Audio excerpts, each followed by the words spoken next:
네, 짧은 시간이지만 제가 미랄드 학교나 중등과정을 이렇게 소개할 수 있어서 참 영광이고요. 어, 저희가 어떻게 지금 교육하고 있는지에 대한 부분들을 간단하게 잠깐 설명해 드리도록 하겠습니다. 입학 설명에는 먼저 미랄드 학교 인재상 저희가 어떻게 교육을 하고 있는지 어떤 걸 목표로 교육하고 있는지에 대한 얘기를 드리고요. 두 번째는 저희가 1학년부터 12학년까지를 이제 소명교육과정이라고 이렇게 이름하는데 그 소명교육과정에 대해서 잠깐 설명을 드리고 그다음에 이제 3번부터 중등과정, 중점사항, 교육과정 그다음에 이제 입학 요강에 대해서 어떻게 입학할 수 있는지에 대한 부분들을 설명드리고 마무리하는 순서로 하도록 하겠습니다. 자, 미랄드 학교 인재상입니다. 이 미랄이란 말은 저희가 이제 약간 그 요한복음 12장 24절에 보면 한 알의 미랄이 땅에 떨어져 죽지 않으면 한 알 그대로 있고 죽으면 많은 열매를 맺는다는 그런 말씀이 있는데 결국 이 미랄이란 말은 하나의 헌신으로 이렇게 나타날 수 있고요. 그래서 예수님께서 그 지상 명령을 내리셨던 하나님 사랑, 이웃 사랑이라는 부분들 그런 부분들을 자 어떻게 교육할 것이냐 그걸 교육을 통해서 그런 것들을 느껴야지 결국 또 내가 나를 알아야지 또 세상을 섬길 수 있으니 그런 부분에 집중적으로 교육을 하자 해서 미랄이란 부분이고요. 둘에는 옛날부터 우리 전통적으로 공동체에 대한 이름을 했었습니다. 그래서 최근에는 이제 많이 한 집에 한 가정에 이제 한 아이씩 태어나는 경우가 많이 있고 그래서 이제 이런 공동체에 대한 부분보다 세상에 나가면 이렇게 자신만 알고 있는 그런 걸 경험하는 시기가 많은데 조금 더 우리가 세상에서 함께 살아가는 협력하고 화평하면서 함께 살아가고 있는 그런 공동체 생활을 꾸준히 하는 것이 결국 성경적 삶이 아닌가라는 부분들을 생각하고요. 어렸을 때부터 꾸준히 이렇게 교육하기 위해서 이 미랄과 두레라는 이름을 이렇게 정했고요. 더불어서 저희들이 이제 그렇게 미랄과 두레를 더불어서 학교에서 인재를 키우겠다라고 생각을 한 것이죠. 그래서 조금 더 이거 구체적으로 요목화하면 저희의 이제 미랄 둘의 학교에 그 인재상을 이루기 위해서 두 가지 핵심 가치가 있습니다. 하나는 헌신이고요. 아까 설명드렸던 것처럼 내 이웃을 내 몸과 같이 사랑하는 것. 결국 내 이웃을 사랑하기 위해서는 내 몸을 먼저 알아야겠죠. 내 몸을 먼저 사랑해야 되는데 내 몸을 사랑하고 그걸 넘어서 이웃까지 사랑할 수 있는 그런 가치. 그러니까 저희의 이제 가치이고요. 또 하나는 이제 로마서 12장 18절 말씀처럼 모든 사람과 더불어 화평을 이루는 것. 그래서 협력하고 화평을 이루는 그런 공동체의 그런 경험들이 필요하다. 그래서 결국 헌신과 이 공동체가 합쳐져서 저희가 미랄들의 정신으로 살아가는 그리스도의 제자 이것들이 결국 우리가 교육을 통해서 이루어내고 싶은 인재입니다. 그래서 그걸 바탕으로 저희가 이제 6가지 역량을 이제 교육하기로 했는데요. 하나는 능동적 섬김 역량, 창의적 사고 역량, 자기주도 역량, 대인관계 역량, 영적 감성 역량, 의사소통 역량 이런 역량들이 있어야지만 결국 우리가 꿈꾸는 그런 미랄들의 정신으로 살아가는 그리스도 제자가 양성이 되겠다라고 생각을 했고요. 뭐 최근에 이제 뭐 2015년 개정교육과정 이후부터 이제 교육과정의 핵심이 역량교육과정이라 하는데 저희들도 마찬가지로 조금 더 학교 교육을 통해서 이제 힘을 키우는 역량을 키우는 그러한 교육을 하겠다라고 생각을 했고 최근에 이제 아마 입학을 하시게 되면 저희가 이제 교육과정 2.0에 대한 부분들을 이제 오픈할 텐데 저희가 이제 10년을 지나고 새로운 이제 10년을 준비하고 있거든요. 그런 과정 속에서 이제 이 새로운 교육 과정을 지금 세팅하고 있는 과정 속에 있습니다. 네. 네. 더불어서 이 2.0의 중점으로 잡았던 게 뭐냐면 그러면 우리가 미랄드의 인으로 살아가는 제자들을 그리스도 제자를 키우려면 어떻게 교육해야겠느냐라고 생각했을 때 전체 1학년부터 12학년까지 있는 게 저희 학교의 좀 장점이라면 장점입니다. 초중고가 연계되어서 하나의 공통된 목표로 이 아이들을 교육하는 게 장점인데 그런 것들을 어떤 방향으로 교육하겠다 바로 소명이라고 할 수 있습니다. 이 소명이란 것은 결국 우리가 영어로 하면 콜링이고 한글로 말하면 부르심이라고 할 수 있는데 자 하나님이 이 땅에 각자를 이렇게 보내셨을 때 세상에 보내실 때는 각자에게 주신 그 소명이 있다라고 저희는 생각하고 있고 확신하고 있습니다. 그래서 그 한 아이한테 주어진 그 소명을 발견하고 그대로 그것을 살아드리는 것이 결국 하나님이 이 땅에 이 아이를 보내신 이유라고 생각을 했고요. 그러니까 결국 그래서 우리가 미랄과 두레의 삶을 통해서 그리스도의 제자를 양성해서 그들이 세상에 나가서 빛과 소금의 역할을 감당하려면 결국 이 소명들을 정확하게 발견하고 그리고 그것들을 훈련해서 결국 나가서 살아야지만이 결국 미랄과 두레의 삶을 살 수 있지 않을까. 즉 다시 말하면 하나님의 자녀로 세상을 섬기고 빛과 소금의 역할을 할 수 있지 않을까 생각을 해서 자 그렇게 이 소명 교육 과정이라 이름을 했습니다. 자, 소명교육과정을 구체적으로 좀 더 얘기를 하면 이거죠. 공동체 안에서 나와 내가 우리의 소명을 지속적으로 발견해 나갈 때 그럼 무엇에 헌신할지, 어떻게 헌신해야 될지 알게 되는 것. 또 하나 무엇을 협력할지, 어떻게 화평을 이루어낼지 알게 하는 것. 이게 바로 소명 교육과정이고, 이렇게 교육을 하고 해서 결국 뭐가 되느냐. 이것이 결국 개개인의 하나님이 주신 소명이고 이것을 발견해야지 결국 그렇게 살아가게 된다. 이게 결국 미랄대학교 인재상이라고 할 수 있겠죠. 그래서 소명교육과정은 구체적으로 이 세 가지 이 공동체의 특성 등을 담고 있습니다. 첫 번째는 신앙 공동체인데 그 하나님과 바른 관계를 맺으며 그리스도 제자로 살아가는 공동체. 즉 다시 말하면 그리스도의 제자로 살아갈 때 하나님과 어떻게 관계를 맺을지 그것을 경험하고 훈련해야 된다라고 하는 거죠. 그래야지 하나님과의 그런 관계를 경험해야지 그것들이 결국 나를 통해서 경험되어질 수 있고 세상에 영향을 줄 수 있다고 생각하는 거고요. 그다음 성자 공동체는 결국 내가 이웃을 섬겨야 되는데 결국 나를 제대로 바라보지 못하고 나를 제대로 알지 못하면 이웃을 제대로 섬길 수 없기에 하나님 안에서 나를 이해하고 이웃을 사랑하며 그리고 그거의 바탕으로 책임 있게 살아가는 그런 훈련을 하는 것이 바로 이 성찰 공동체다. 그리고 배움 공동체는 우리가 이제 이런 신앙 공동체와 성찰 공동체를 통해서 훈련된 것들이 결국 이 소명을 통해서 이루어 나가려면 다양한 경험과 다양한 가치들을 경험해야 되는데 그것들을 훈련하는 그런 공동체가 배움 공동체다. 즉 다시 말하면 신앙 공동체, 성찰 공동체, 배움 공동체가 우리의 전체 1학년부터 12학년까지 교육과정 안에 녹아내려져 있다라고 생각하시면 될 것 같습니다. 그래서 이 소명 교육과정 안에 저희는 이제 구체적으로 소명 수업이 이렇게 세팅이 되어 있습니다. 그래서 초등부터 12학년까지 소명 수업이 세팅되어 있지만 제가 여기서 소개해 드릴 것은 일단 저희 중등 6학년부터 9학년까지 얘기를 드릴 텐데요. 일단 초등에서 고등까지 그 소명 수업이 연계되어 있다는 것은 자신의 소명을 발견하는데 같이 연계된 과정에서 쭉 이어져 나갈 수 있고 그것을 함께 고민하고 함께 이렇게 코칭해 줄 수 있다는 부분들이 장점인 것 같습니다. 그리고 그 안에서 결국 훈련하고 성찰할 수 있다는 것이 장점이라고 생각하는데요. 6학년 같은 경우는 주로 하루에 담긴 하나님의 부르심과 선물을 발견하는 시간이라서 나의 감정을 알아가고 또 친구들의 감정을 알아가는 그런 공감 대화를 통해서 친구들의 감정을 알고 그다음에 또 하나는 성찰을 통해서 나의 삶을 돌아보게 하고 또 공동체 활동 이렇게 되고요. 7학년에는 이제 관계 속에서 예수님의 성품을 닮아가는 시간인데 주로 성품에 관련된 훈련들을 하게 되는 겁니다. 그래서 뭐 조엘이 창 뭐 이런 훈련들을 통해서 그 성품 훈련을 하게 되는 것이죠. 그다음에 8학년 같은 경우는 이제 소명과 은사를 발견하여 구체화하는 시간인데 이거는 일반 학교에서도 마찬가지로 뭐 검사 같은 걸 많이 하죠.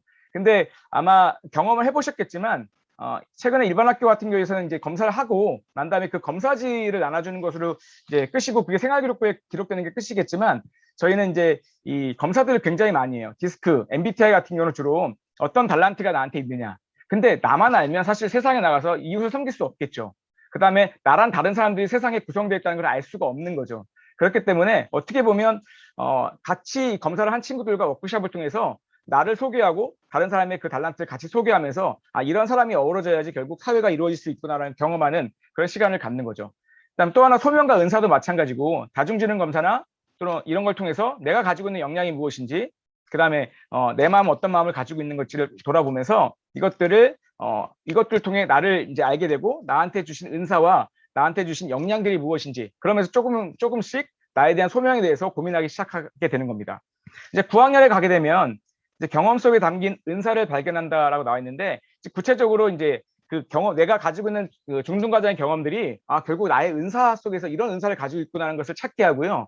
그래서 그것이 그것 통해서 내가 어떤 가치를 이룰 것인지 그리고 어떻게 소명을 통해서 살아갈 것인지에 대한 고민을 하게 되고 그리고 그때 이제 비전에 대한 부분들을 이야기하게 되는 것이죠. 그리고 마지막으로 이제 그때는 그 이후에 이제 직업에 대한 부분들을 생각합니다. 그래서 어떤 가치를 가지고 직업을 찾아낼 것인지에 대한 부분을 해서 이렇게 중등 과정을 끝내고 난 다음에 이런 걸 바탕으로 이제 고등에 올라가면 구체적으로 내가 진로를 어떻게 찾아갈 것인지에 대한 부분들을 이제 고민하게 되는 거라고 말씀을 드릴 수 있을 것 같습니다. 이제 세 번째로는요. 구체적으로 그러면 중등 과정에서 어떤 중점된 내용들을 가지고 이 교육을 하고 있는지에 대한 부분들을 말씀을 드리도록 하겠습니다.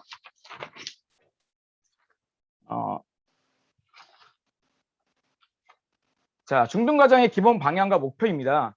자, 중등과정도 마찬가지로 중점 사항은 이 소명을 발견하고 그 소명을 이루어 나가는 자기 주도적인 능력들을 키우자라는 부분이 저희의 이제 중점 사항이고요. 저희는 이렇게 생각합니다. 결국 하나님의 부르심이 소명과 진로를 발견한 것이고, 그것들을 결국 응답하는 것이 뭐냐면 소명과 진로를 찾아가게 하는 데 있어서 내가 주도적으로 그것을 노력하는 그 힘, 그것들을 내가 나의 응답이라고 생각을 하고요. 결국 그러기 위해서는 하나뿐만 아니라 다양한 균형 있는 성장이 있어야 된다라고 생각을 해서 결국 저희 학교의 교육 목표였던 이 누가복음 2장 52절 예수는 지혜와 키가 자라가며 하나님과 사람들에게 더욱 사랑스러워 하시더라 라는 그 말씀처럼 네 가지. 그래서 영적, 지적, 사회적, 신체적 이런 균형 있는 성장들이 결국 소명을 발견하고 그것들을 이루어 나가는 그런 힘들을 주는 것이다라고 생각을 해서 교육을 하고 있습니다. 네 가지 교육 목표는요. 일단 영적인 부분은 암과 삶의 일치를 향한 교육이다. 그리고 신앙적인 부분, 하나님의 그 사랑을 알았으면 그냥 앓는 것으로 끝나는 것이 아니라 그것들로 삶에서 실천하고 그것들을 그대로 보여주는 그런 교육이 진행되겠다. 그래서 이 공동체를 경험하고 또 내가 이 신앙 속에서 이 신앙 훈련을 통해서 하나님을 인격적으로 만났다 한다면 그에 맞는 또 그 사랑들을 내 삶 속에서 흘러보낼 수 있는 그런 훈련들을 하는 것이 바로 저희의 영적인 목표이고요. 지적인 부분들은 뭐냐면 결국 학교를 다니는 이유는 결국 배움의 즐거움이 있어야 된다고 생각을 하는데 이 학교 안에서 결국 배움의 즐거움을 통하여 지적 호기심을 가지고 그것들이 결국 자기의 관심 있는 영역 속에서 확장되어서 그것들 스스로 힘을 키워 주도해서 자기 실력을 키워가는 그런 교육들을 하고자 하는 것이 바로 저희 지적인 목표이고 사회적인 목표는 이제 공동체성이죠. 그래서 무엇보다 우리 학교가 정말 안전한 공동체이고 안전한 공간임을 함께 경험하면서 다 같이 함께 살아가는 것이 결국 혼자 사는 것보다 더 즐겁고 행복한 것이다라는 것을 경험할 수 있는 그런 훈련들을 하는 것이죠.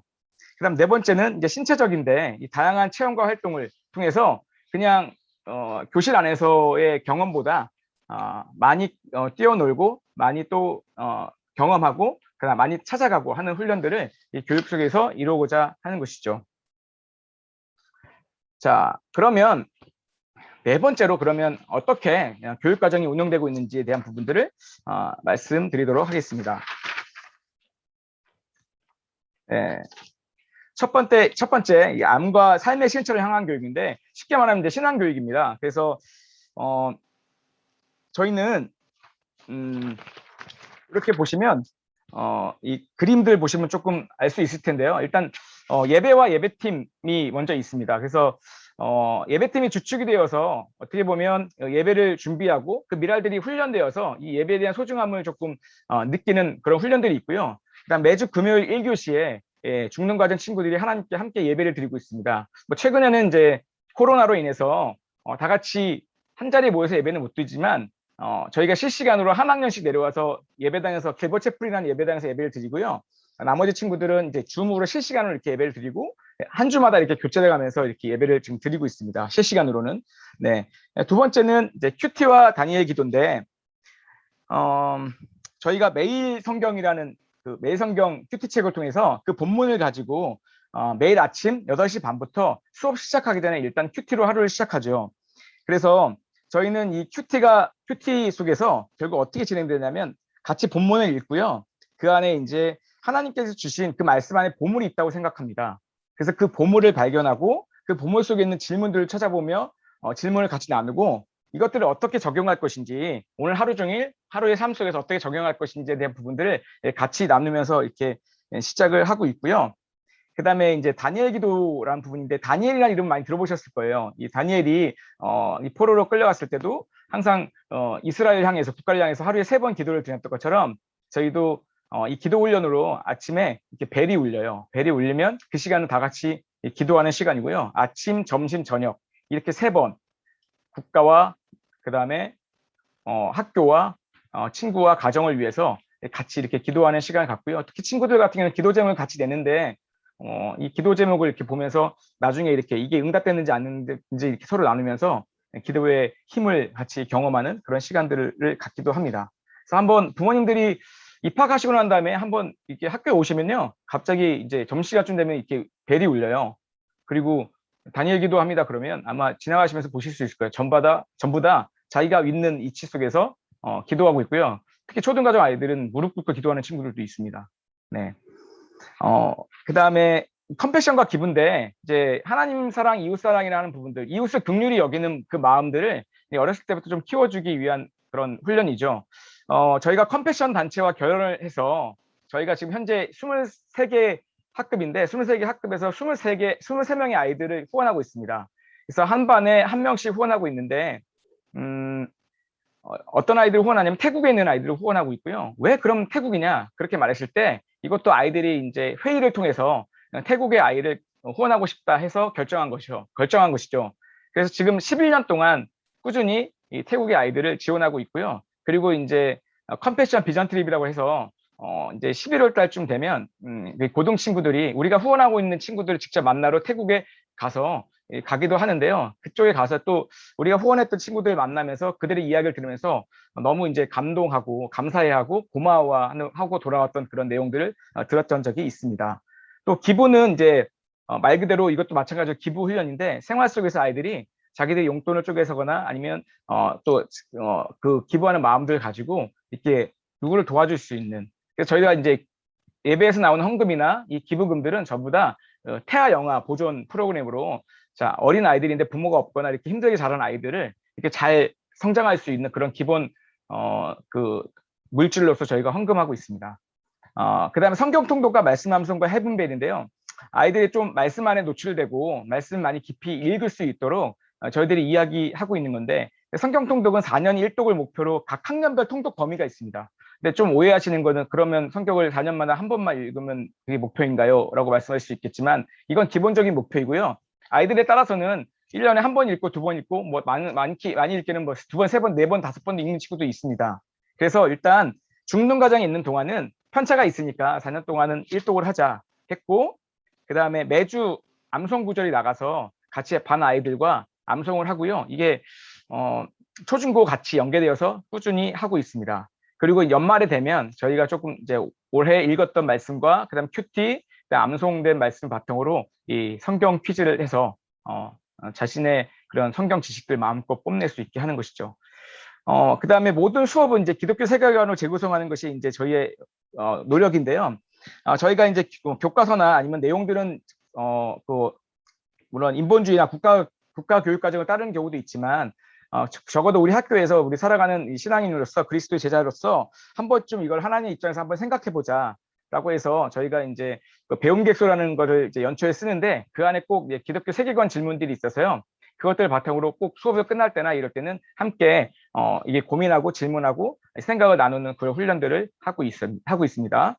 그다음 마지막은 이제 성경 배움인데요. 이건 모든 기독교 학교들이 다 가지고 있는 그런 커리큘럼이라고 하지만 저희들은 어쨌든 3학년부터 12학년까지 성경 커리큘럼이 되어 있고요. 어렸을 때, 즉 3, 4, 5, 6학년 저학년 때는 주로 성경에 대한 기초를 배우지만 7, 8, 9, 10, 11, 12에 올라가면 조금 더 고차원적으로 세계관을 공부하고 또는 이제 기독교 고전이라고 해서 예전에 쓰여졌던 기독교 고전 안에 들어있는 철학과 가치를 같이 나누게 되며 또 이제 또는 이제 뭐 신앙과 삶이라고 해서 신앙을 통해서 내가 어떻게 살아갈 건지에 대한 부분들을 함께 이렇게 고민하는 그런 커리큘럼이 되어 있어서요. 그게 학년마다 좀 다르고 그리고 아이들이 성장하면서 정말 이제 그 세상에 나갈 때 준비할 수 있는 그런 세계관 훈련들을 또는 신앙 훈련들을 이게 성경 배움을 통해서 진행하고 있다라고 말씀드릴 수 있을 것 같습니다.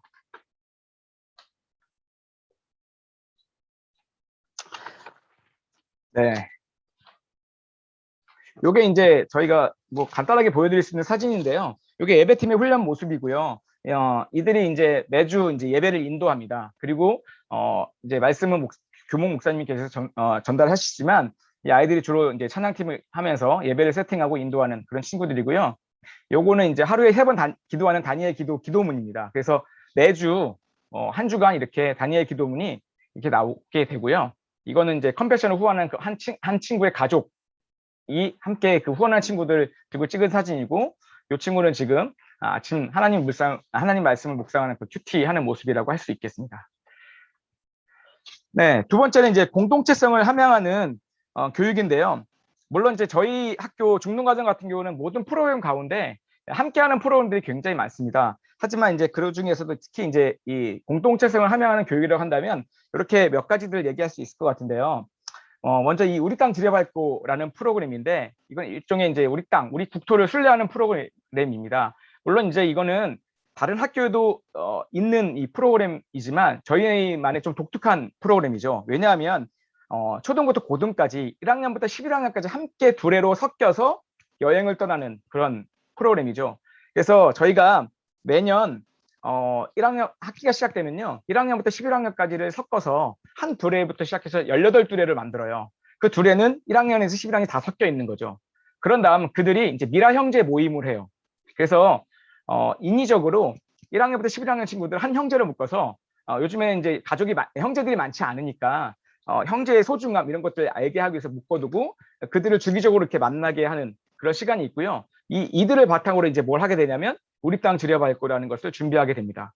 그래서 저희가 이제 매년 그러니까 뭐 경기도 서울 경기 이렇게 5년 주기로 지역을 정하는데요. 그 지역을 정하고 거기 안에 무슨 분산이다 뭐다 이렇게 도시를 정해서 이제 그때 아이들이 이제 그 룰렛을 던져서 뽑아요 지역을. 그러면 그 안에서 무엇을 먹을지 무엇을 입을지 그다음에 뭘 타고 갈지 어떤 프로그램을 할지 돈을 얼마나 써야 될지 이런 모든 것들은 다 아이들이 정해서 하는 겁니다. 그래서 되게 신기한 건 1학년부터 11학년 모든 구성원들이 각자 역할이 있다는 거. 그래서 함께 이제 이 여행을 완수할 수 있다는 그런 경험을 가지게 되는 거죠. 그다음에 학년별 여행이고요. 그다음에 이제 미라둘의 마을이라는 건데 요거는 이제 구체적으로 우리 학교를 이제 마을이라고 해서요. 이 안에 마을의 이장이 있습니다. 일반 학교는 학생회장이지만 이 이장이 있고 이 이장이 이 미라둘의 마을을 총괄하고요. 그 안에 이제 직업들도 있습니다. 그래서 특히 중등 같은 경우는 이제 있는 직업들은 많이 하는 것보다 창업을 많이 해서 자기의 이제 역량이나 달란트들을 이렇게 발휘하는 경우가 많이 있고요. 그래서 그 안에서 이제 화폐도 받고 그 화폐가 학교에서 유통되는 그런 시기도 있죠. 그래서 요거에 대한 구체적인 내용들은 하나씩 하나씩 설명을 해드리면서 이야기해드리도록 하겠습니다. 네. 자, 아까 설명해드렸듯이 이 우리 땅 지뢰밟 건데요. 우리 땅 지뢰밟고는 이제 이렇게 나왔던 것처럼 서울, 경기, 강원, 충청, 전라, 경상도 순으로 5년에 한 번씩 그 지역을 방문하게 되어서 결국은 이제 이곳을 방문할 때마다 아이들이 프로그램을 준비하고 그 모든 세팅된 준비된 걸 가지고 떠나가고 교사가 한 두레당 2명씩 따라가는데 그 교사들은 결국 뭐냐면 그들을 이제 보호하는 안전도움이고 모든 아이들이 각자 역할이 있다는 거. 그게 되게 독특하죠. 그래서 결국 이 아이들이 하나의 역할을 제대로 수행하지 못하면 이 둘의 여행은 조금 삐그덕거릴 수 있습니다. 그래서 그런 것들이 잘 어우러져서 그 역량을 발휘할 수 있는 그런 여행이다라고 할 수 있죠. 그래서 일정은 3박 4일이고요. 5월 말에서 6월 초에 이제 1학년부터 11학년이 함께 떠나게 되고요. 그다음에 학년별 여행인데요. 저희가 이제 이 6학년부터 9학년까지 학년별 여행을 세팅한 것 또한 마찬가지 공동체성을 강화하기 위한 것이죠. 그래서 각 학년에 맞게 어떤 부분에 있어서 공동체가 훈련이 필요한지를 조금 고민해서 정했던 그런 여행 프로그램인데요. 6학년은 이제 지리산 둘레길을 걷습니다. 3박 4일 동안 한 40km 정도. 근데 여기서 보면 왜 6학년이 지리산 둘레길이냐? 얘네들이 이제 중등과정 처음 들어오는 친구들이거든요. 초등에서 얼마나 즐겁게 지내다가 또 중등에 들어오면 가지는 부담들이 있을 거 아니에요. 그런 것들을 이겨내기 위한 그런 훈련이라고 할 수 있는데 아이들이 또 가서 되게 힘들 거라 고민하지만 각자 잘 이렇게 도와주고 특히 잘 못 걷는 친구들 같은 경우는 옆에 있는 친구들이 함께 이렇게 손잡고 걸어가는 모습들을 많이 보여주곤 해요. 그래서 그 안에서도 결국 뭘 배우냐면 이 함께 가면 이 어려운 힘든 여정도 극복할 수 있겠구나라는 것을 경험하게 되는 것이죠. 7학년은 중국 해외 이동 배움을 저희가 떠나는데 요 밑에 보시면 여기 이 세 개의 국기가 있는데 이 세 개의 국기가 전부 다 저희 학교 자매 교류를 맺고 있는 학교입니다.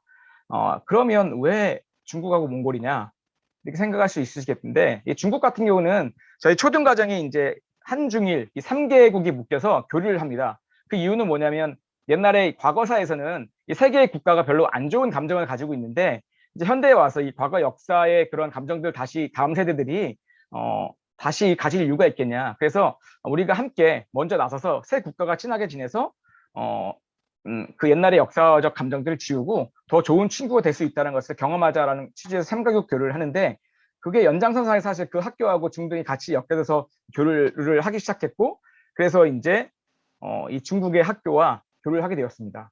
근데 이 중국의 이 학교는 이제 중국 광동성에 있는 그 동관시에 있는 외국어 학교인데 퍼블릭 스쿨입니다. 그런데 아무래도 그 외국어 학교니까 시에서 밀어주는 학교고 그 안에 사실 다양한 외국어 과정들이 있고 또 한국어 과정들이 있어요. 그래서 또 우리 학교하고 맞아서 같이 철학도 맞아서 그래서 같이 교류를 하게 되는데 거길 가게 되면 뭐 학생들이 6천 명이고요. 일단 초등학교 때부터 고등학교에 다 있어서 저희랑 비슷합니다. 그래서 뭐 함께 문화 교류도 하게 되고 4박 5일이 짧은 시간이지만 문화 교류도 하게 되고 그 집에 가서 홈스테이를 하게 되고요. 봄에는 그 친구들이 올 때는 저희가 이제 홈스테이를 해주고 그래서 함께 자고 먹고 하는 그런 훈련들을 하게 되는 것이죠. 그다음 8학년 이제 몽골 해외동 배움인데 사실 이것들은 이 몽골 해외동 배움은 아이들이 가장 좋아하고 기대하는 프로그램 중에 하나입니다. 이 몽골 해외동 배움은 25박 26일 동안 이제 몽골 지역에 가서 훈련하는 건데요. 한 달 동안 아이들이 미디어를 가져가지 않고 말 그대로 가서 아침 6시부터 밤 10시까지 루틴화된 생활을 하게 돼요. 이제 그 안에 이제 결국 우리가 추구하는 지적, 영적, 사회적, 그다음에 신체적 훈련들을 다 하게 되는 것이죠. 그래서 그 안에서 자기가 좀 힘들었던 친구들하고도 친해지게 되고요. 또 아이들 자발적으로 이야기를 많이 나누면서 관계를 풀어가기도 하고요. 또는 마음껏 운동하면서 아이들 키가 부쩍 크기도 하고요. 그다음에 독서도 하고 뭐 공동체 훈련도 하게 되고 그리고 아침에 6시에 일어나는 것들을 두려워하지 않습니다. 그리고 떤 것들 봤냐면 집에 올 쯤 되면 이제 핸드폰에 그 킵폰이라고 하죠. 그거를 잊어버려요. 그리고 아이들이 그러더라고요. 선생님 핸드폰 없이도 살 수 있네요. TV 없이도 살 수 있네요. 뭐 이런 얘기들을 하는 그런 훈련을 하게 됩니다. 그래서 마지막 주에 되면 이제 저희가 그 몽골에 가면 이 고비 사막이라는 곳이 있습니다. 2,000km를 달려서 그런데 그 고비 사막에 이제 그 산이 있는데 그 모래산이 있는데 도트망항이라고 해서 이 고래의 울음소리다라고 하는데 이제 아이들이 모래를 밟으면 둥둥둥 소리가 나요. 근데 여러분도 생각하시겠지만 본인들도 이 사막에 거기를 올라간다고 생각하십시오. 푹푹 빠지고 힘들고 하잖아요. 그래서 거기를 올라가는 그 과정 속에서 아이들이 어쨌든 그 성취감을 느끼게 되고 그 고지에 올라가면 그 고지에 올라가서 풍기는 그 광활한 사막의 풍경이 보입니다. 그래서 그것들을 보면서 이렇게 노력하고 훈련하면 성취할 수 있다는 것들을 느끼게 되고 또 하나는 뭐냐면 못 올라오는 친구들이 있어요. 그러면 자기들이 그 올라올 때 힘들게 올라왔는데 내려가서 다시 그들을 데리고 올라옵니다. 이런 것들이 결국 이 몽골의 가장 좋은 장점이 아니냐. 그리고 돌아와서도 마찬가지로 아이들이 이제 9학년을 지나고 10학년 고등과정을 진학하게 되면 이 몽골의 훈련들이 가장 도움이 많이 되었다라고 이야기를 하죠. 그리고 9학년은 이 제주도 도둑 여행을 이렇게 하게 됩니다. 그래서 저희가 이렇게 지나는데 그럼 이렇게 질문하실 수 있겠죠. 코로나 때 어떻게 가요? 맞습니다. 코로나 때 사실 이런 부분들을 지금 그래서 몽골 같은 경우 2년 동안 못 갔어요. 그래서 이대로 하면 저희들이 이제 공동체 훈련을 못 하니까 자 그래서 나름대로 저희가 할 수 있는 훈련들을 좀 해서요. 우리 땅 지뢰밟고는 이제 미라 형제 모임은 꾸준히 저희가 온라인을 통해서 하게 되고 그다음에 요번에 10월 29일 날 하루 정도 우리가 이제 그 온라인과 오프라인을 병행해서 우리 땅 모임을 가려고 하고 있고요. 6학년과 9학년 같은 경우는 이런 식으로 잠은 자지 않고 무박으로 당일 동안 할 수 있는 그런 훈련들, 그 다음에 공동체 훈련들, 그 다음에 우리가 원래 누리려고 했던 학년별 여행의 그런 느낌들을 이곳에서 충분히 할 수 있도록 그렇게 구성해서요. 조금 우리가 할 수 있는 상황 속에서 그래도 하자라는 그 취지로 진행을 하였습니다. 그래서 요 사진들이거든요. 그래서 요것 같은 경우는 코로나 이전의 모습이고요. 여기 보시면 이 중국 애들과 축구하는 모습이고 이게 이제 지금 사막 올라가기 직전 다 같이 성공하자라고 화이팅하는 모습이고요. 이거는 이제 지리산 둘레길 걷는 모습이고 여기는 이제 그 제주도이죠. 그리고 그 옆에 있는 모습들이 이제 코로나 이후 때 저희가 했던 그런 활동들의 모습이다라고 할 수가 있습니다. 네. 그다음 이제 미랄둘의 마을 운영인데요. 아까 말씀드렸던 것처럼 저희는 이 학교 안을 마을이라 생각해가지고 이 학교가 있는 마을이 왕자국 마을인데 왕자국 마을에도 이장이 있지만 저희 학교도 이장이 있습니다. 그래서 처음에 이제 이장이라는 부분을 소개시켜드리면 부모님들이 오해하세요. 뭐 여기에 뭐 이장이 있나요? 이장이 여기서 상주하나요? 그게 아니라 이제 아이들이 이 마을의 이장이 되었고 이 이장 안에 또 초등 부의장, 중등 부의장이 있어서 이 초등 부의장, 중등 부의장, 그 다음에 고등 이장까지 해가지고 이 마을을 총 운영을 한다라고 생각하시면 될 것 같습니다. 그래서 첫 번째 직업 활동이 있어서요. 이 창업 및 소명과 연계하는 활동. 그래서 초등과정 같은 경우는 다양한 직업이 있어요. 그래서 매점도 아이들이 운영을 하고요. 경찰도 있고 학교 안에 은행도 있습니다. 그래서 만약에 자기가 화폐가 없다 그러면 이 환전을 해가지고 그 화폐를 가지고 매점을 이용할 수도 있고 또는 경찰이 있어서 또는 벌금도 있고요. 뭐 이런 것들이 있어요. 물론 그 실업자들도 있어서 이 실업자들이 있으면 직업을 통해서 화폐를 못 받겠죠. 그런 경험들도 하고요. 또 수업을 열심히 하면 수업 수당도 있습니다. 그래서 그런 걸 통해서 우리가 경제 활동을 경험하게 되고 중고등은 주로 이제 창업을 통해서 자기들의 이제 역량이라는 것들을 이제 창업과 연계시키는 거죠. 그다음에 미랄 이장과 자치회라는 것들이 있어서 학생 자치기구가 중심이 돼가지고 학교 행사나 이런 것들을 같이 이제 운영을 하고요. 이들이 결국 그 마을 회의를 주관해가지고 마을의 주민들, 즉 학생들이 살아가는데 불편한 것이 있다 또는 학교에 정말 필요한 것들이 있어서 건의한다 그러면 이 마을회의를 통해서 건의하게 되고 그게 교장 선생님까지 올라가서 그게 타당한 이유가 되면 결재가 돼서 그게 학교의 어떤 건의사항으로 수용이 되기도 합니다. 언젠가는 아이들이 공약이라는 게 있었어요. 어떤 게 있었냐면 우리 학교 운동시설이 부족하니까 자기가 운동시설을 만들겠다는 그냥 공약을 냈었거든요. 근데 그게 그때 당시엔 지켜지지 못했지만 이제 그게 현실로 다가올 상황이 되었다. 아마 입학하시게 되면 새로운 옥상에 풋살장이 생긴다라고 말씀을 드릴 수 있을 것 같습니다. 네. 그래서 여기 보시면 이제 이게 마을 이장단 취임식이고요. 그다음에 여기 온라인으로 마을회의를 하고 있는 그런 모습이고, 요거는 이제 하나의 만들었던 직업이라고 할 수 있습니다. 네. 자, 그다음에 이제 또 하나는 뭐냐면 회복적 교육인데요. 자, 이 회복적 교육은 아마 부모님들이 이제 중고등학교 학교 다니셨을 때 뭐 학생 지도부, 생활 지도부, 그리고 뭐 규칙이다, 뭐 정학이다 이런 말 들어본 적 있을 거예요. 자, 사실 이런 것들을 우리가 뭐라고 하냐, 응보적 정의라고 합니다. 그래서 어떤 학생들을 지도할 때 그 아이들의 어떤 인격적인 부분 이런 것들을 고민하는 것이 아니라 처벌의 목적을 두고 교육을 하는 것이죠. 그런데 외국의 사례 중에서 이렇게 경찰들이 어떤 그 죄를 짓는 사람들을 이렇게 응보적 정의로 재판을 하고 해봤지만 결국 그 안에 다시 재범들이 많더라. 그러니까 결국 회복이 안 되더라라는 경험을 통해서 이게 결국 하나의 이제 회복적 정의란 패러다임으로 이제 그렇게 보급이 된 것이죠. 그래서 이게 교육적인 부분으로 들어와가지고 아이들을 지도할 때 이 처벌에 중점을 두지 말고 그 아이들의 회복에 초점을 두자라고 해서 교육하는 부분입니다. 그래서 저희는 이제 처음에는 이게 그래서 이런 생활지도 패러다임으로 들어왔다가 이제 이게 교육적 패러다임으로 바뀌어서요. 전반적인 부분에서 이 회복적 교육들이 학교 전반에 생활교육 가치, 학교 교육 가치로 지금 자리매김하고 있다라고 할 수 있습니다. 이 회복적 교육의 가장 큰 거는 존중과 신뢰와 회복의 가치를 공유하면서요. 모두가 안전하게 성장할 수 있는 공동체를 만들어가는 것이 초점에 있다라는 것입니다. 그래서 모든 아이들은 기본적으로 인격을 가진 지체라고 생각하고 존중해야 될 지체로 인격체로서 저희가 존중하고, 그리고 그 아이들을 통해서 어떤 일이 생겼을 때 그것들이 결국 회복을 할 수 있도록 회복을 목적을 두고 훈련하는 프로그램이고요. 저희 안에서는 아이들이 갈등이 일어난 건 당연하다. 근데 어떤 갈등은 일어난 건 당연한데 그 갈등을 회피하는 것이 아니라 그 갈등을 부딪혔을 때 이겨낼 수 있다는 경험들을 실어주고요. 그래서 그 안에서 어떤 문제들도 아이들끼리 이거 충분히 해결되고 회복할 수 있다는 것들을 경험하게 해줘서 결국 이 안이 모든 것이 다 회복될 수 있다는 안전한 공동체이구나라는 것을 경험하게 해주는, 그래서 이 학교가 안전한 공동체가 된다는 것을 느껴서 결국 이곳이 안전한 공동체가 되어야지 그 뒤에 학업도 되고 그다음에 교제도 이루어지고 모든 면이 즐거워질 수 있다는 것이죠. 그래서 그 안전한 공동체 경험을 만들어주는 그 교육이 바로 회복적 교육이다. 그래서 어떤 문제가 생겼을 때 밑에 보시면 이렇게 서클이 있는데요. 이렇게 서클의 과정을 통해서 사전 서클과 본 서클, 그다음에 사후 서클 과정을 통해 가지고 아이들의 갈등을 해결해 나가고 있습니다. 물론 저희들 학교에 생활 규정이라는 게 있어요.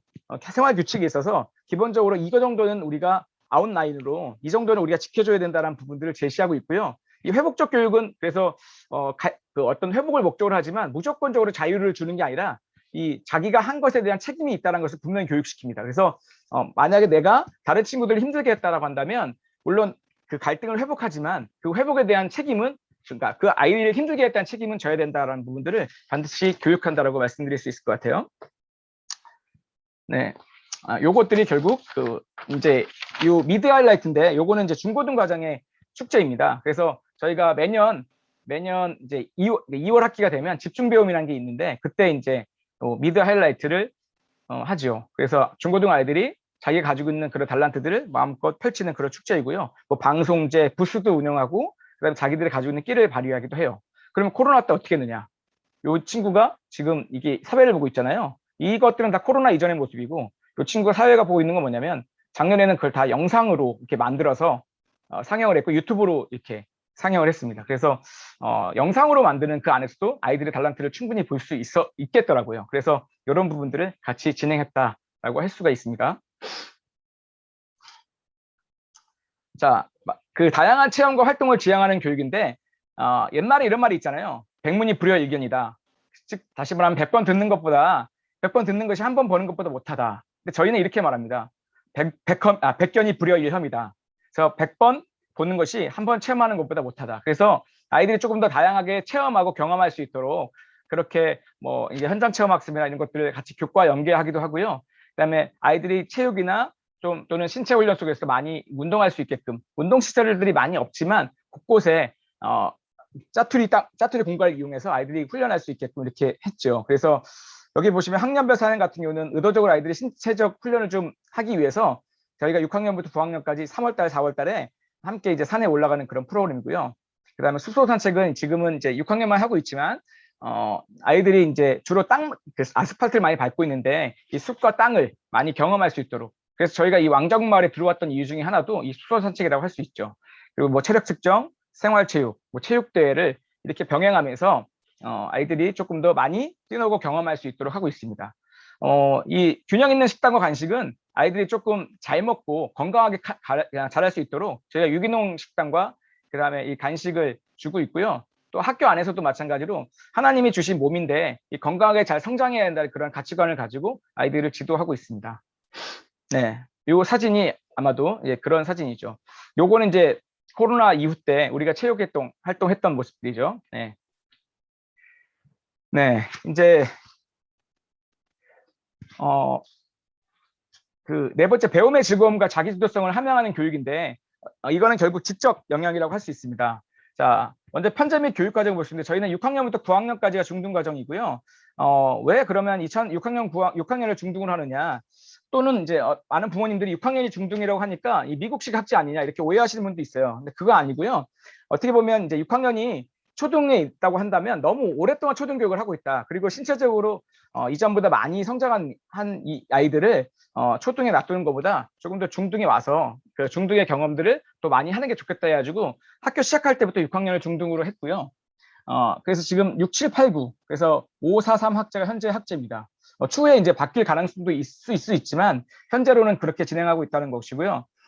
저희 교육과정 편제는 지금 여기서 보여드릴 수는 없지만 아마 이제 이 온라인 입학 설명회 그 플랫폼 보시면 저희가 현재도 다 실어놨습니다. 그래서 주로 이제 2015년 개정 교육 과정을 중심으로 해서 저희 학교식대로 저희가 재편해야지 지금 교육을 하고 있습니다. 두 번째는 이제 교과서인데요. 교과서 부분도 마찬가지로 일단 국정교과서를 사용하는 교과서도 있고 또 하나는 뭐냐면 뭐 저희가 외국 교과서를 사용하는 경우도 있고 그다음에 자체적으로 제작해서 사용하는 교과서도 있습니다. 그래서 올해까지는 국정교과서 같은 경우는 그 남양주시에서 지원을 해줬어요. 그래서 아마 그 큰 부담이 없으실 텐데 뭐 영어 교재나 이런 부분들은 조금 이렇게 뭐 수익자 부담으로 이렇게 한다라고 말씀드릴 수 있을 것 같습니다. 선택 수업을 운영하는데요. 밑에 보시겠지만 선택 교과를 운영을 해서 지금 뭐 고교 학점제 이런 얘기도 나오고 있지만 사실 저희 2011년도에 선택 수업 학점제를 처음 고민을 해서 시작을 했었어요. 그래서 그때는 저희가 공간도 작고 그 다음에 교실도 부족하고 그리고 교사도 부족했기 때문에 1교시부터 8교시까지 계속 아이들이 선택 수업을 하다 보니까 지치고 힘든 과정성이 있어서 몇 차례 개편해가지고 현재로는 1교시부터 6교시까지는 정규 시간표를 주어지고요. 7, 8교시는 아이들이 조금 더 다양하게 들을 수 있는 과목들, 이게 학기마다 좀 달라요. 그래서 다양하게 들을 수 있는 과목들을 열어서 운영을 하고 있습니다. 그래서 밑에 보시면 선택 교과는 이렇게 되어 있고 그다음에 동아리식으로 운영도 하고 있습니다. 그래서 이 동아리는 기본적으로 뭐 선생님들이 수업처럼 운영하고 있는 동아리고요. 그다음에 이 일본어 동아리 같은 경우는 이제 아이가 직접 자기가 그 일본어 능력 시험을 합격했는데 스스로 독학을 해서 그것들을 아이들에게 자기 후배들에게 전수시켜 주고 싶다고 해서 학생이 열었던 이 동아리 수업입니다. 그래서 굉장히 좀 호응이 많은 수업이라고 할 수 있겠죠. 그리고 이렇게 뭐 직업 활동도 동아리로 직업 활동도 선택 수업을 할 수 있고 그래서 주로 창업과 교과와 연계해가지고 이렇게 직업 활동도 하는 그런 수업들이 진행되고 있습니다. 그다음에 영어 교육인데요. 영어 교육은 무학년제로 지금 운영하고 있어요. 그래서 6학년, 7학년을 레벨로 묶었고 8학년, 9학년을 레벨로 묶었습니다. 수준별 수업이 아니냐, 우열반 아니냐, 그건 아니고요. 같은 학년에 영어 수업을 하다 보니까 레벨 차이가 너무 많이 나잖아요.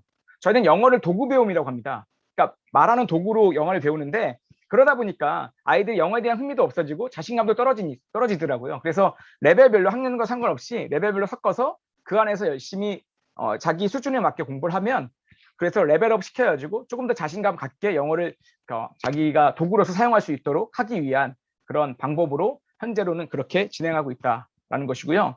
그 다음에 제2 외국어로는 지금 현재 중국어를 사용하고 있다. 이렇게 말할 수 있죠. 왜? 중국과 교류를 하고 있기 때문에 그렇습니다. 그리고 이게 현재 6학년 부모님들이 아마 많으실 것 같아서 제가 7학년 시간표를 적었어요. 여기 보면 수생공이라고 있는데 이건 다른 게 아니라 수학을 저희 말로 이렇게 표현한 거죠. 수화, 셈, 그리고 공간. 그리고 우리말의 의리글은 국어인데 조금 우리 글로 표현하자 이렇게 표현한 그런 시간표라고 할 수 있겠죠. 네. 네. 네. 두 번째 주제 통합 수업인데 이거는 저희가 이제 중요한 주제 가치를 함께 통합해가지고 교과별로 통합해가지고 체험과 교과를 함께 엮어가는 그런 수업을 하자라고 했습니다. 아까도 저희가 체험을 위주로 많이 한다고 하는데 학교에서 중요하게 생각하는 가치가 이렇게 4개가 있습니다. 환경, 그다음에 평화, 그다음에 그 미디어, 그다음에 나눔인데 이것들을 단순히 그 가치를 이렇게 교육하다 보면 아이들한테 잘 와닿지 않으니까 이것들을 가지고 수업인데 수업도 교과끼리 이 통합을 해서 그 가치를 전달하고요. 이와 관련된 체험들을 하기 위해서 현장 체험도 같이 가면서 이런 것들이 이렇게 중요한 가치를 가지고 있구나 또는 그와 관련된 프로젝트를 통해서 아이들이 직접 배운 것들을 경험하게 하는 그런 훈련들을 하고 있는 것이죠. 그래서 함께 그렇게 통합해가지고 수업하는 거고요. 이게 이제 미래형 교육과정에서는 조금 더 주목받는 그런 수업이라고 할 수 있고요. 저희가 2019년에 기독교학교 연구소에서 그 공모했던 SPS라는 그런 공모 사업에 지원을 해서 기독교학교 연구소 같이 연구했던 모델이라고 할 수 있습니다. 네, 그 중에서 하나를 소개시켜드리면 이 평화라는 부분인데요. 저희가 이제 6.25 한국전쟁을 기념해서 그 주간에 평화배움 주간이라고 말을 해요. 그래서 학교에 오면 6.25 날은 다시는 전쟁을 겪어서는 안 되겠다 싶어서 6.25 때 피난 갔던 사람들이 먹었던 주먹밥 체험을 하게 됩니다. 근데 그게 그냥 주먹밥을 먹는다고 해서 그게 아이들한테 느껴지진 않잖아요. 그래서 학년별로 이 평화에 대한 주제를 좀 잡고 그것들을 함께 그 교과와 통합해서 수업을 하고 실제로 영화를 보고 그리고 나가서 그 공간들을 경험해 보고 그리고 난 다음에 어떻게 했냐면 자기가 느낀 거에 대한 피드백을 이렇게 정리하는 것이죠. 그래서 나는 이러한 느낌을 받고 이게 이렇게 돼서 평화라는 게 중요하구나라는 것들을 고민하는 것이었죠. 그래서 6학년은 주로 이제 한국 전쟁에 대한 부분을 이야기했고요. 그다음에 7학년은 이제 이웃사랑을 통한 평화 배움. 그래서 평화라는 것은 물론 전쟁에서도 있지만 내 이웃과도 사이가 안 좋아지면 안 좋아하는 부분이다. 그래서 사회 속에서 조금 소외된 사람들을 우리가 한번 그들이 느끼고 있는 고통들을 한번 경험해보고 그들이 아픈 것들을 결국 우리가 알아야 결국 우리가 그들에게 사랑을 전해줄 수 있지 않겠냐라는 부분이죠. 그래서 7학년은 주로 이제 위안부 할머니들이 겪었던 역사에 대한 부분을 고민했고요. 8학년은 이제 우리가 통일을 바라보고 있는데 우리가 북한에 대한 사람들의 삶을 알지 못하면 그들을 어떻게 받아들일 수 있을까? 통일을 준비하면서 이 북한의 사람들이 어떻게 살고 있는지를 한번 느껴보는 시간이고요. 이 9학년 같은 경우는 이제 우리가 세계화 시대에 세계 시민 의식을 통해서 세계 평화도 되게 중요한 부분. 최근에는 이제 아프가니스탄 얘기가 나오면서 화제가 되고 있지만 왜 그들이 이렇게 고통받고 있는지에 대한 부분들. 그렇게 되면서 우리도 중요하지만 우리도 인해서 다른 나라나 국가가 평화가 깨지면 안 되겠다는 그런 생각들을 같이 나눈 거죠. 이번에는 무엇을 했냐면 2차 세계대전 때 이제 이 세계대전을 통해서 다른 나라들이 힘들었잖아요. 네, 그런 부분들 경험하기 위해서 일본이 했던 2차 세계대전 때의 경험과 그다음에 독일, 그다음에 또 그 일본의 공조에서 우리 나라를 팔아먹었던 이완용에 대한 부분, 그다음에 그 이완용호가 반대되어서 우리나라를 지키기 위해서 자기 전 재산을 팔아서 독립운동을 했던 이회영 6형제들을 경험하면서 이완용을 재판하는 모의 재판도 한번 해보고 이런 식을 통해서 이 평화 배움들을 이 주제 통합 수업으로 한번 경험을 했었습니다. 이게 그 사진입니다. 네. 그다음 독서 교육인데요. 요즘에 이제 독서라는 것들이 굉장히 중요해지고 있습니다. 그래서 특히 뭐 문해력 이런 부분도 있고, 결국 이게 잘 되어야지만 창의력도 나올 수 있고, 결국 뭐 사회에서 자기가 이제 영향을 하는 미래교육 가지고도 인재가 된다라고 하는데, 저희도 최근에 이제 이 독서에 대한 중요성을 강조하고 있고요. 그다음에 지금 현재로는 전체 시스템은 꿈의 학교에서 하고 있는 그 리딩 레이스라는 그런 시스템이 있는데요. 그 안에 보면 기독교 세계관으로 되어 있는 추천된 책들이 있고, 그 책들을 바탕으로 아이들이 책을 읽으면 인증할 수 있는 그런 프로그램이고요. 그거와 더불어서 저희가 지금 우리말 우리글 교과를 통해서 독서 훈련을 하고 있습니다. 그래서 6학년에서 8학년 같은 경우는 이 북스토리라는 훈련을 하고 있는데, 선생님이 아이들에게 이 패들렛이라는 온라인 도서관을 만들어서요. 그 안에 2주간의 시간을 주고 책을 읽어서 자기가 읽은 책들을 올려놓고 발표 글을 쓰게 해요. 그러면 아이들은 그걸 보고 거기에 댓글을 달아주죠. 그러면 이게 어떤 효과가 나타나면, 자기가 관심 있는 책들을 보면 이 댓글을 달면서 자기도 읽어보고 싶은 생각이 들어서 그 책을 읽는 이런 시너지 효과들이 나타난다는 것이죠. 그래서 한번 그때 저희 플랫폼 보시면 그 플랫폼 패들렛이 나와 있는데, 거기 보면 아이들이 읽었던 책들이 이렇게 나와 있거든요. 보시면 될 것 같아요. 슬로우 리딩은 약간 8학년 시간인데요. 기독교 세계관에 입각해서 한 책을 함께 소리내고 읽고 읽은 내용을 확인하고 거기에 담긴 뜻을 찾아보고 그 가치를 이제 기독교 관점으로 바라보면서 나누는, 그래서 그 속에 있는 갈등, 그 속에서 주어지는 교훈들, 이거를 충분히 한 책을 가지고 같이 분석하는 겁니다. 물론 이 안에는 국어에서 말하는 읽고 듣고 쓰고 말하기의 그런 모든 요소들은 다 들어있는 거죠. 세 번째는 이제 기독교 고전인데, 이건 성경 수업입니다. 그래서 이 기독교 고전에서 책을 가지고 같이 읽어나가면서 토론을 하는 것이죠. 그래서 지금 하고 있는 건 이제 천국의 열쇠를 같이 지금 하고 있거든요. 9학년은 이제 주제 글쓰기 및 토론인데, 이거는 이제 국어 시간 함께 소설을 읽고 그 안에 나와 있는 내용들 가지고 같이 그 공감하면서 글을 쓰고 토론하는 훈련들을 하고 있고요. 특히 이제 글쓰기를 많이 하고 있습니다. 그리고 최근에 이제 학교에 독서 붐을 일으키고 있는 동아리인데 북치고인데, 이거는 영어와 이제 한글이 섞여 있는 건데, 북이란 건 책이잖아요. 책을 펼쳐서 세상으로 나가자라는 뜻입니다. 그래서 학교 내에 항상 그 달에 선정 도서를 적고요. 아이들의 추천을 받아서 그 책을 이제 아이들한테 그 공모를 해서 뽑히면 30명한테 책을 나눠줘서 같이 책을 읽고 그것들을 이제 나누는 그런 활동을 하는데, 최근에 아이들이 이것에 당첨되기 위해서 많이 지원을 하고 막 그렇게 그 책을 당첨이 안 됐더라도 자기가 그 책을 사보기도 하고 그렇습니다. 그리고 이제 6번째는 하루 5분 낭독인데 6학년, 7학년 필수인데요. 이거는 선생님이 아이들한테 기본적으로 집에 가서 어떤 책이든 상관없으니 5분 동안 책을 소리내어서 읽어서 녹음해가지고 선생님한테 보내는 활동입니다. 그러면 선생님이 그 내용을 듣고 다 피드백을 해줘서 보내줍니다. 그래서 하루도 끝내지 않고 끊임없이 하는 애들은 700도까지 하는 친구들이 최근에 있었어요.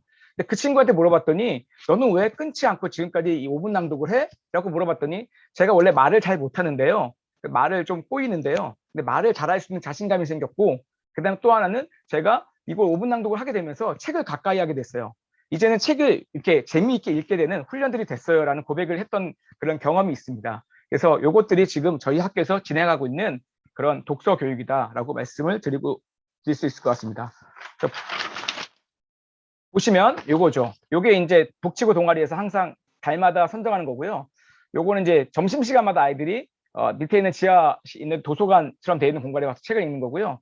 요거는 저희가 지나가다 그냥 찍은 겁니다. 아이들이 그냥 평소에 복도에서도 이렇게 책을 읽고 하는 모습이죠. 네.